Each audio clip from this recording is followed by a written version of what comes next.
Halo, perkenalkan, nama saya Jeremia Prasetyo. Pada kesempatan kali ini, saya akan menjelaskan karya tugas akhir saya yang berjudul Pengembangan Multikomunikasi Perangkat Mesin-to-Mesin Berbasis LoRa pada Sistem IoT atau Internet of Things. Berdasarkan riset yang dilakukan oleh Badan Statistik bernama Statista pada tahun 2016, dengan rentang satu dekade, terhitung dari tahun 2015 hingga tahun 2025, diperkirakan kurang lebih 75 miliar perangkat yang dapat berkomunikasi satu sama lain tanpa bantuan manusia terhubung dengan internet. Perangkat ini disebut perangkat IoT. Dengan masifnya jumlah perangkat ini, maka diperlukanlah sebuah sistem yang dapat menunjangnya. Teknologi yang dapat digunakan diantaranya teknologi Bluetooth, teknologi Wi-Fi, dan teknologi LoRa. Teknologi long range atau yang dapat disebut teknologi LoRa ini digunakan pada tugas akhir ini.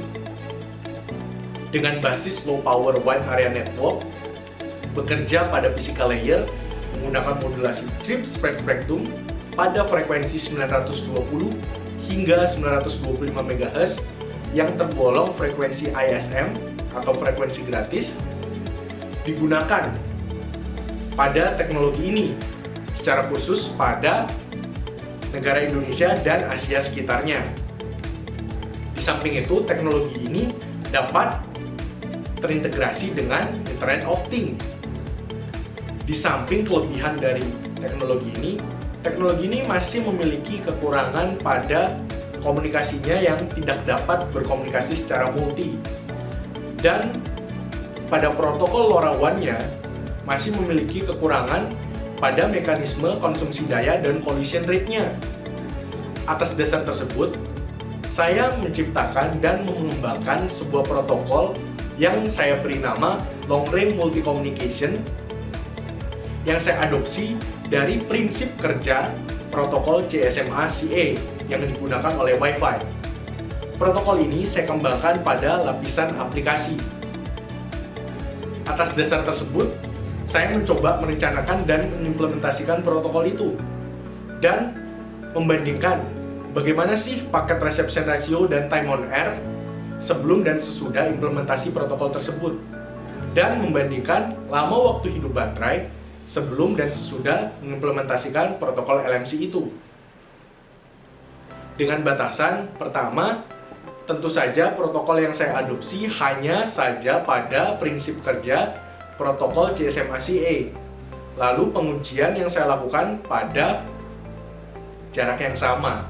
Selanjutnya, pada skenario pengembangan protokol LMC ini digunakan 3 buah node yang dapat berkomunikasi dengan gateway melalui medium modulasi LoRa. Di mana pada konsep komunikasi protokol ini, pertama kali gateway akan mengirim perintah sensor kepada node. Namun gateway harus berada pada mode transmit ketika mengirim perintah sensor tersebut, dan node harus pada mode receive agar perintah tersebut dapat diterima oleh node.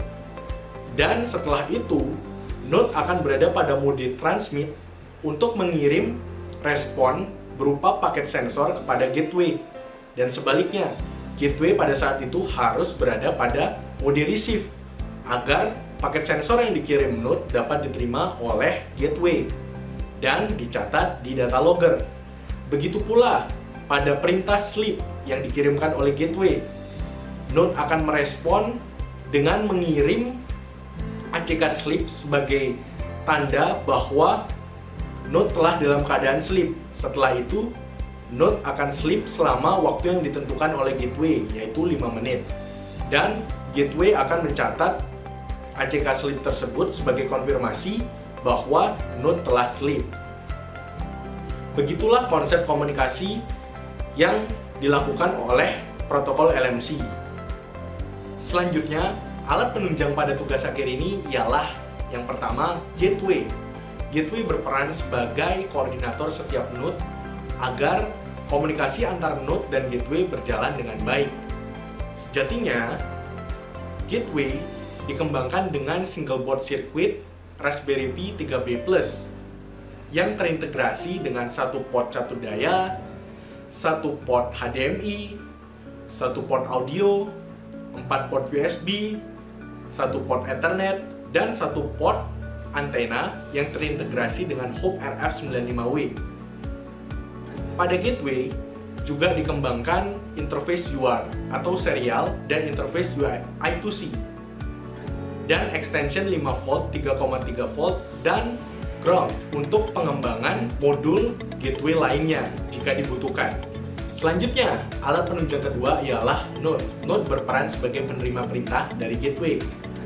Node akan mengirim paket yang berisi nilai suhu, kelembapan, dan nilai konsumsi arusnya apabila menerima perintah paket sensor dari gateway. Dan akan berubah menjadi mode sleep untuk menghemat konsumsi daya apabila menerima paket sleep dari gateway. Selanjutnya, node sejatinya bekerja menggunakan Arduino Nano versi ketiga yang terintegrasi baterai 1500 mAh yang memiliki tombol power untuk mengaktifkan catu daya, lalu memiliki 1 port charger untuk mengisi kembali baterainya, lalu juga terintegrasi dengan modul LoRa Hop RF95W yang terintegrasi dengan antena agar dapat berkomunikasi dengan gateway. Selanjutnya terdapat sensor DHT22 yang berfungsi untuk mengambil nilai suhu dan kelembapan, dan juga terdapat sensor INA219 untuk mengambil nilai konsumsi arus pada node. Selanjutnya, node pun juga memiliki interface UART yang berfungsi untuk memonitoring apa saja yang dilakukan node melalui interface tersebut. Selanjutnya, penunjang ketiga ialah program PLX DAQ, merupakan program yang terintegrasi dengan Excel untuk mencatat apa saja yang dilakukan oleh node melalui interface serial.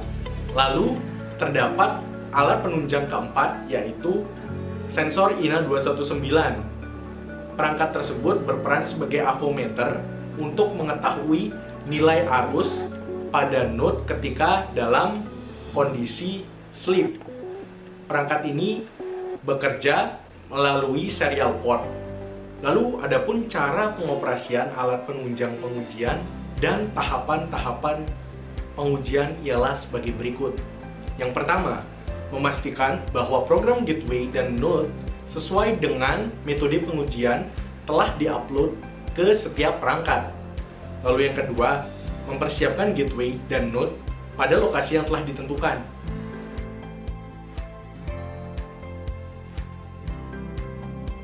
Dan yang ketiga, mempersiapkan penunjang dalam pengujian ini dengan menghubungkan interface UART dengan komputer, di mana program PLX DAQ dan avometer digital digunakan pada sisi node untuk mencatat data yang dikirim oleh node dan nilai arus saat node dalam kondisi sleep. Lalu, memastikan database dan program telah siap dijalankan pada sisi gateway.